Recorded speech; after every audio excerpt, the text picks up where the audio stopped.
and thank you for having me today. What I'd like to do in terms of talking about the Joint Budget Committee is give you a little bit of background. Some of you may know what it's all about, some may not, and then take you through the process that we utilize in terms of crafting the budget on an annual basis. And I'd like to use the example of the 25-26 budget, and then talk, I know it's high on everybody's list to talk about HR1. So I'll give you a little bit of information on HR1, understanding that I'm headed back, my car's ready to go back to Denver, and JBC will be meeting these next 2 days, so I'll have a lot more detail on where we stand after these next 2 days. So please understand that I'm extremely informal, and I grew up with 4 sisters. And I was the introverted one of the family, so interrupt me at any point if you have a question, please. Because some things you may want more detail on. There are some things that you may say, Rick, enough, we don't need to talk about that. So let me talk a little bit, give you a little bit of background about the Joint Budget Committee. There are 6 of us that are either elected or appointed by our caucuses. So there are 3 members of the Senate, and there are 3 members of the House. Also, when you look at the makeup of the JBC, it also has to do with the parties as well. And because the Democrats are in control right now, there are 4 Democrats on the JBC, and there are 2 Republicans. The other Republican is one of my favorite people. If you've not heard her name, Senator Barb Kirkmeyer. And she is intense, to say the least. I'm hoping, and I probably shouldn't say this, I'm hoping she's going to announce running for governor this month. I'm really hoping for that. So the other thing you should know about the Joint Budget Committee is our bills have to be unanimous. So when you have 4 Democrats and 2 Republicans, that makes for interesting dynamics. And Barb and I will always sit next to each other, and if the 2 of us are against a bill, it won't go any place. It literally won't go any place, because we'll let our colleagues know in a big hurry that we're not gonna vote yes on it. And at the same time, though, when you have a 4-2 situation and you need to be unanimous, that means that we have to negotiate. We can't take extreme positions, or we're not going to get anything done in the JBC. And so we work well together. I have to say that of the Democrats, there are 2 that are very moderate. One in particular that we can work with as Republicans. She's very much a conservative when it comes to financial issues, and that's a big help. So that's a little bit of a background about the JBC. The other thing I should tell you is, differing from the General Assembly, we go back to work full-time. Not that we haven't been going back and forth to the Capitol over this interim period, but we go back the first week of November, and we'll go all the way to May. And the General Assembly, on the other hand, comes back the second week of January, and they too finish in the end of May. So I'm basically there 6.5 months of the year, and then back and forth like I am right now. So that's a little bit of a background. Then I'd like to use the 25-26 budget to help reinforce the process. So the process kicks off the first week of November with the governor giving us his proposed budget. And that budget is an accumulation of all the 23 plus departments in the state of Colorado. So we start with his budget. So let me tell you where he was to help you realize what we had to do as a JBC for 25-26. He asked to present a balanced budget to us. It really wasn't balanced. He did not take into account that were $110 million worth of supplemental bills that were still coming at us in November, most of which was for Medicaid. He did not take into account another $350 million that was needed for Medicaid for 25-26. So he was already in the hole $450 million before we even started there. Add to that, the people that provide the services for Medicaid, we're looking at a cut of $50 million. These are the folks on the ground that are providing the services to the people that need it. And his original budget was to cut $50 million from those individuals. He also, on the education side, his original budget had a $180 million cut to K through 12.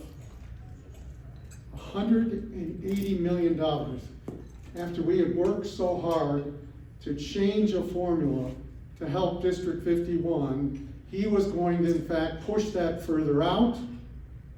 And if in fact it got put in place at all, he proposed taking the hold harmless provision out of it. And the hold harmless provision, if you haven't heard that term, basically helped our district and other districts across the state that were seeing a shrinking population of students. So we, I may be wrong here, had a 4-year average in the original bill. He wanted to go to census, which would have cost, of the 180, that alone was well over $50 million. So another 180. So basically, what we had put in statute of no more budget stabilization factor, which we had used the K through 12 to balance our budget, I didn't, prior to me, for a period of time. He was bringing it back, but he wasn't calling it a budget stabilization factor. Then, in addition to that, he hadn't taken into account Proposition 130, Back the Blue, which had a $350 million price tag. Last but not least, he had proposed the sale of Pinnacle Insurance. Pinnacle Insurance is our workman's comp insurance in the state of Colorado. And the state owns a significant portion of Pinnacle. Now, we on the JBC don't necessarily disagree that Pinnacle probably should be privatized because they're in a non-competitive situation right now that as long as they are part of the state, they can't do business outside of the state of Colorado. Which, think about that for a moment. How many large corporations, and I led one for a long time, how many large corporations have people outside of the state of Colorado? And so those companies were forced, if they were going to do business, if they are doing business with Pinnacle, to also have another workman's comp insurer. That's problematic to companies. It really is, to have two different workman's comps. So I don't, and my members, the 5 other members, don't disagree that privatizing Pinnacle Insurance probably makes sense. But he was rushing it. The due diligence hadn't even been done. there had to be a true-up between para, which is the retirement fund, and in fact, because those are state employees, they have para benefits. Those discussions hadn't even started. He estimated, and his OSPB estimated, that the sale of Pinnacle would result in $400 to $500 million gain. And he wanted to spread that over a 4 to 5 year period, so about $100 million a year. And he put that in the budget. The due diligence hadn't even done. The due diligence wasn't even complete by the time we left in May. The negotiations were still going on between para and Pinnacle as we left. And so we said, no way. We are not putting this into the budget. So when you add all of that up, we started with a $1.2 billion deficit. So those first couple of weeks back, to say I was nervous, to say that I wasn't sleeping particularly well, was an understatement. But we began to tackle it immediately. To put this in perspective, the 25-26 budget that was approved by the General Assembly, the general fund, just the general fund, was $16.77 billion. $16.77 billion, which was a 3.6% increase over the year previous, 24-25. If you take that significant jump in Medicaid, almost $400 million, the increase in the 25-26 budget was 1.4%.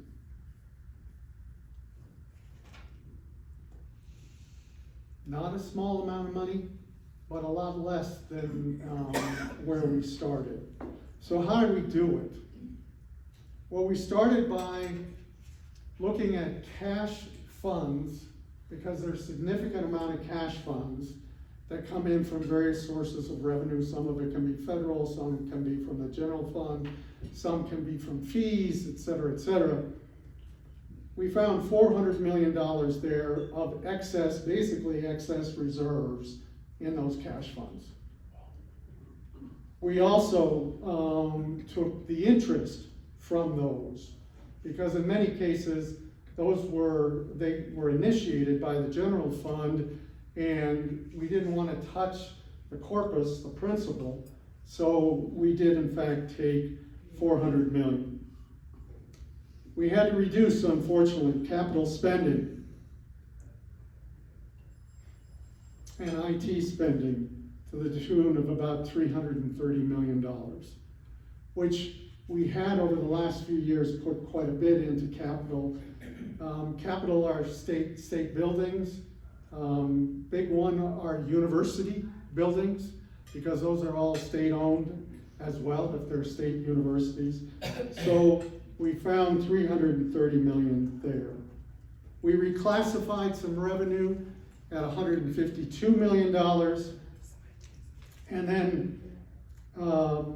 then the big one that we did was, in fact, to take the Back the Blue, the Proposition 130 that I spoke of, and with the help of the individuals and the firm that promoted that particular ballot item, we were able to spread that over a 10-year period. We also did something that was very innovative there. I won't take you through that, but Barb Kirkmeyer was at the helm of that situation. So spreading that over a 10-year period really helped us a great deal. And in addition to that, with all of the things that we did as a joint budget committee, we were able to come back to the K-12 budget and increase our spend remember, I told you the governor was gonna take 180 million. Thank you guys for writing that wonderful letter to the editor on that subject, because he called the man on the carpet, which he deserved to be called on the carpet. Not only did we not cut the 180, we increased the general fund to K through 12 of $150 million. So that was a swing of $330 million. We brought back the hold harmless provision, and we were able to add, as I said, additional dollars there. We also found a way to help higher education, not to the degree that any of us wanted to do, but we were able to increase it by $40 million. The governor had basically a $12 million increase. And what he just doesn't seem to understand in our state universities is when we're giving state employees, which he signed a contract for, an increase of 3.5%, and the classified employees that are part of our state university system, which there are a significant number of employees that are state classified, how do you give them a 3.5% increase and the non-classified 0? We're all sitting there going, what's that do to morale within a state university?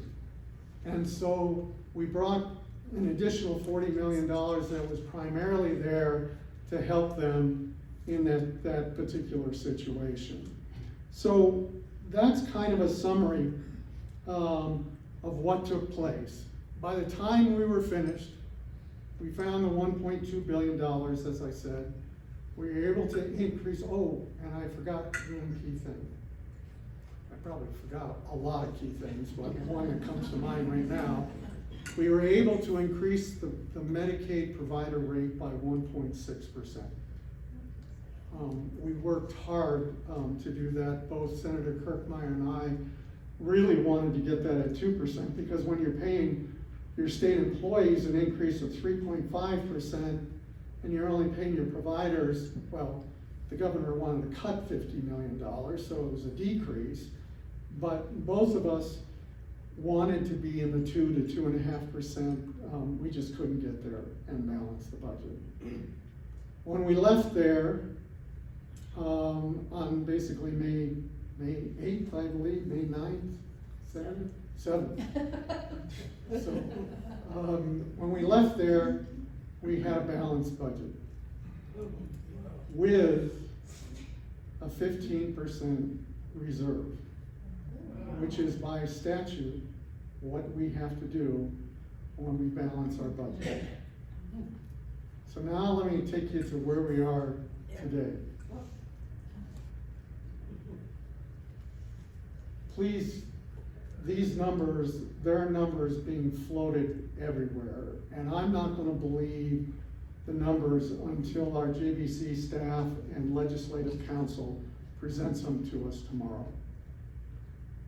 But the indication right now of the tax credits associated with HR 1 has an impact on 25-26, potentially of $900 million. So we left with a balanced budget. Now we're in the hole, potentially $900 million. And that doesn't take into account any additional spending that is necessary, in particular with Medicaid this next year. Now, let me pause on Medicaid for a second, because there's a tremendous amount of press criticizing our president, criticizing my friend, Congressman Jeff Hurd, about the fact that there are major cuts to Medicaid. There are. But we need to take a step back and realize, and put politics aside for a second, that Medicaid is on an unsustainable route. It is totally unsustainable. Not just at a federal level, but at a state level. And if Kim Bimsteffer, the executive director of HCFA, was here today, she would tell you the same thing. Now, the cuts in Medicaid do not take place until 2027, and the beginning of the provider rate kicks in 2028. So anybody that's telling you we gotta get back and solve Medicaid right now is not telling the truth. We have time to solve the Medicaid situation. And we need to start by looking at how can we deliver the services to the people that need our support in a much more cost-efficient manner, because we are not doing that today. And again, you talk to the executive director, she will tell you the same thing.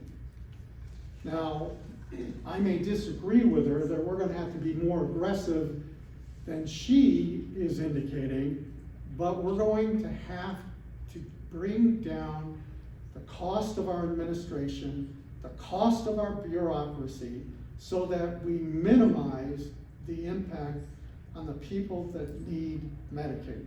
Now, we also hear the criticism that HR 1 also put in a provision that individuals need to be working 80 hours a month or volunteering 80 hours a month.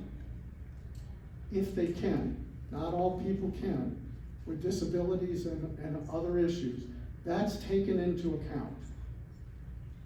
But an able-bodied person not being able to give 20 hours a week to volunteer or to work, really? I don't think that's an unreasonable component. But my Democrat colleagues are screaming about it. It's like, guys, wake up. 80 hours is not that much. And it is work and volunteer work, and it does take into account that some people can't do it. Now, it also makes us, at a state level, have to verify that information. So it's going to have an impact on our software. Our software, Can you call it software? Old and decrepit and failing, what else? it is just horrible. It is just horrible. That's the When people have to fill out potentially a 40-page application for Medicaid, something's wrong. Something's wrong. 40 pages. Can you imagine how poor Bobby and her team, we have to train people for those 40 pages. Other states do it in 16. We gotta get there. We gotta get there fast. So, but don't let anybody tell you that the cuts to Medicaid are just cataclysmic right now. That is not a true statement. We have time to do that. And I feel like I have a friend and a colleague in Congressman Hurd, and I expect while he's gonna be home that the two of us are gonna talk about that a great deal. So I'll know more. We will probably publish something, the joint budget, the Colorado State Joint Budget Committee. There is a website, you can just Google Colorado Joint Budget Committee, and tomorrow's hearing, I'm sure, is going to be eventful, to say the least, but it's also available online and you can look at it, so I'll know a great deal better. I personally think our shortfall is in the $1.2 to $1.4 billion again. And the governor's staff is already proposing that we take 50% of that out of our reserve, more than 50% out of our reserve. The Joint Budget Committee is not gonna go along with that. Can we get all the way to 1.4 billion without tapping it? I don't know, but we certainly aren't gonna be in the 50 to 60%, and I'm hoping we can figure out how to do that. So that's pretty much it. So I was nervous going back last year. I'm scared to death this year because one of the things I didn't say to you, if you recall, I said $400 million were taken out of excess cash funds and interest. Those dollars aren't there anymore. They're not there. So we don't have any of those one-time dollars. We have a small amount of interest, but we don't have excess cash reserves that we can tap. So he also is proposing a 2.5% reduction to his department. Some of you probably can do that math of $17 billion at 2.5%. That's about $400 million. That's less than a third of what we're gonna need. He should have been telling them, you need to find 7 to 10%, which Barb and I said last year on the mic over and over and over. And that's the problem that he creates for us in the Joint Budget Committee, is because he doesn't give realistic direction to his department heads. And so we have to do it. And so, yeah, just do the math. 2.5% is barely $400 million. Now, the last thing I'm gonna say on this is head of the Office of State Planning and Budgeting said last week, and it was picked up by several newspapers, that said the legislature needs to come back in a special session and do something immediately. Every day they're not doing something, we got a problem. My reaction was, why don't you talk to your boss, because your boss is the one that's gotta call us back. We can't call ourselves back. Now we can as a Joint Budget Committee, but the whole General Assembly can't come back without the governor creating that direction. So I'm reading this and going, what are you talking about? Go talk to your boss and tell him, get your act together and tell us if we're coming back or if we're not. I still don't know to this day. Senator Rich may, I don't know. I'm hearing we're gonna hear something in the next couple of days, and I may hear something when I'm at the JPC. I won't continue on, but I will take questions. Well, I have 2 questions. Sure. First one is, it seems to me you're in the perfect place to know about DOGE kind of cuts that are possible in any bloated bureaucracy wherever you are, including this school district. So I'd like to hear about that if you have any thoughts. The second question I have is, with these new trade agreements, there's a lot of investment coming into the country. Is any of that coming to Colorado, and is there any way we can, our state can access that and help us grow our way out of this problem? Let me tackle the first one on DOGE. We tried to run a bill last year to implement a similar concept in DOGE. Keep in mind, in the House, there are 22 Republicans and 43 Democrats.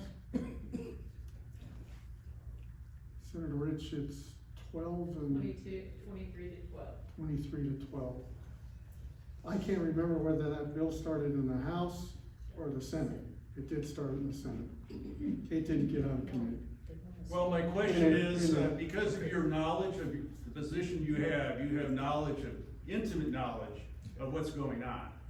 So in your opinion, do you see DOGE-like opportunities to hack some of the fat out of the bureaucracy? The I'd like answer- to hear if there's something that's like your pet peeve or something. The answer to that is yes.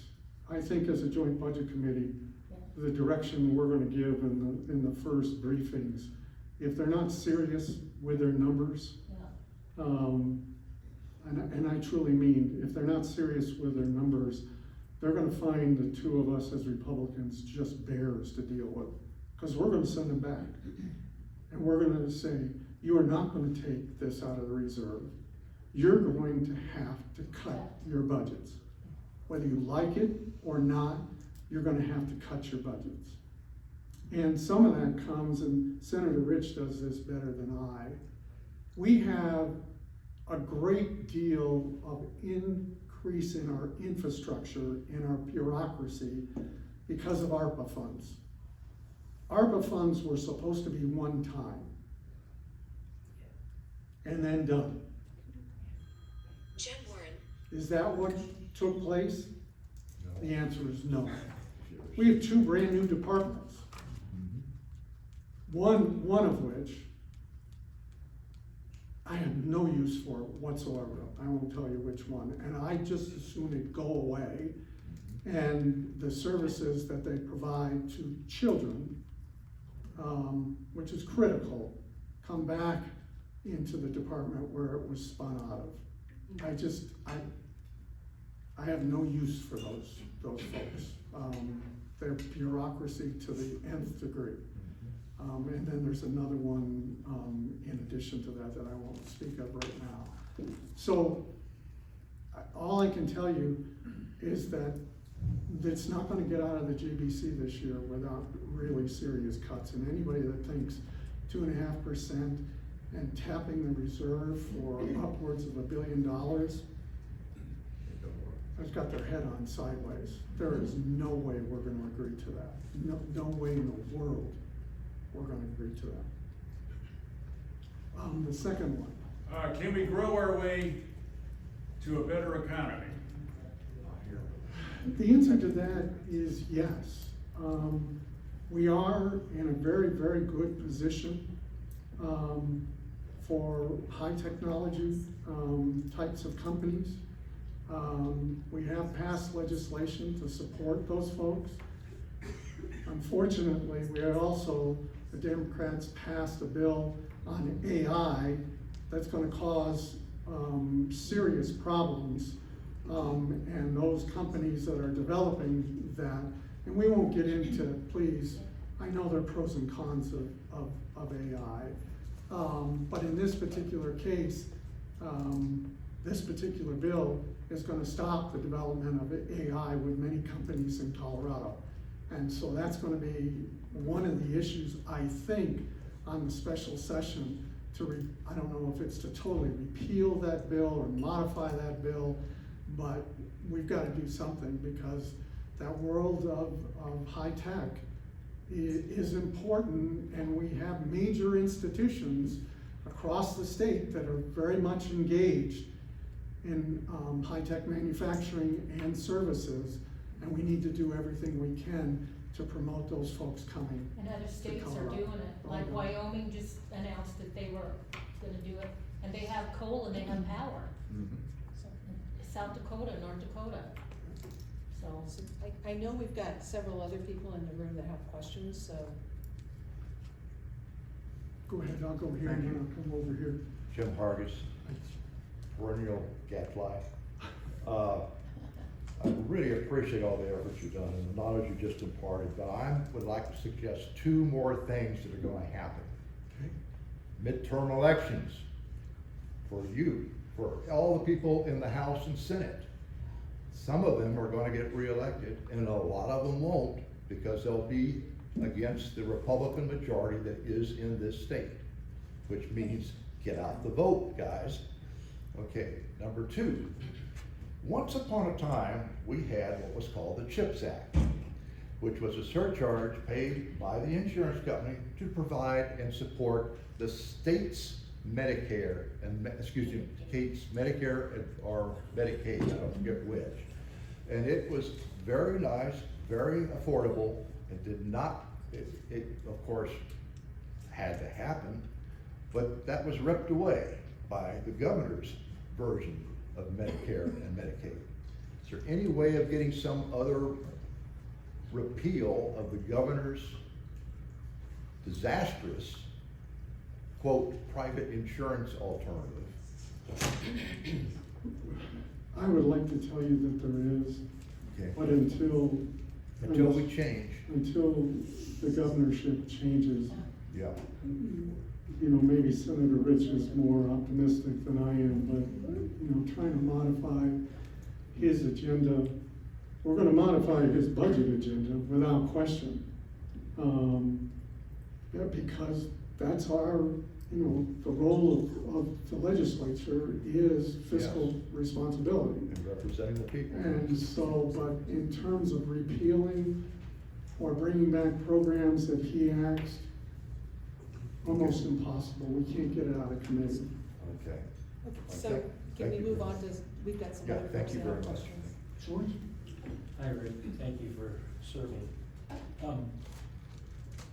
I have two stupid questions, but I think they're relevant. Does the Democrat legislature go along with the joint budget committee's majority? Well, you guys have to have a unanimous decision. Does the legislator increase that? Who determines that? It's not always the case, George, but for the most part, what's recommended in the long bill, which is the budget, by the Joint Budget Committee, and individual complementary bills that go with that, I would say 95 to 98% of those always pass. And one of the reasons they pass is because the Democrats have to agree to them on the Joint Budget Committee. And they are, like I am doing, I'm back and forth on a continual basis, updating my caucus on what we're doing, updating leadership on what we're doing. So one of the things we can't do as a Joint Budget Committee is surprise the General Assembly. We can't surprise the Senate, we certainly can't surprise the House. So there's constant conversation. I don't wanna say it's 100%, but it's really, really high. So thank you for serving. My comment would be this, I'm an old guy. But I knew Governor Bill once. And if you look over the last 25 years of the increase in the spending of the Colorado state government, it's unbelievable.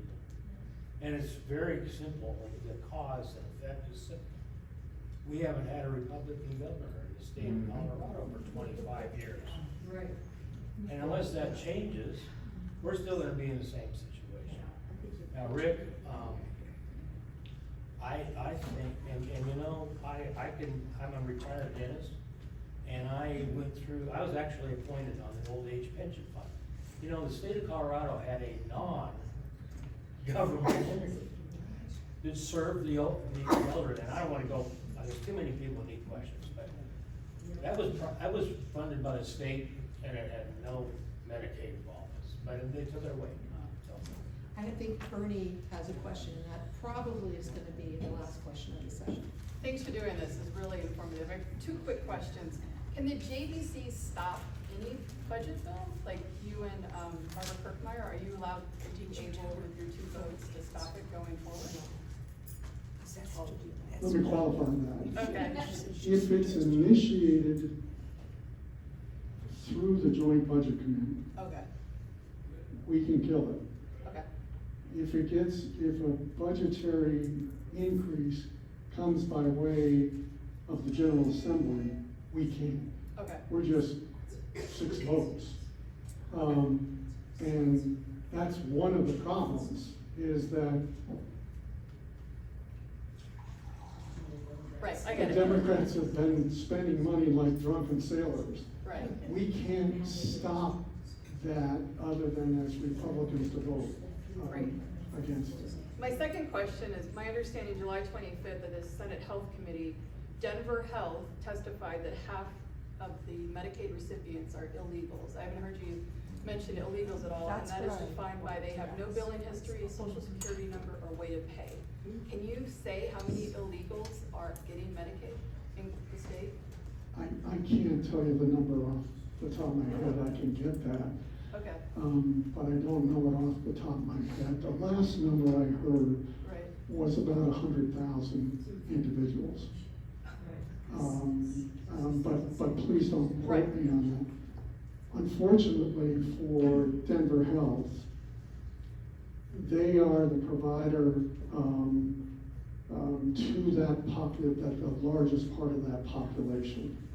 So theirs is really, really high, without question. But if you wanna drop me a line, I can research Okay. that. I can also talk to the president of Denver Health as a friend, so, I can talk to Donna as well, to get information.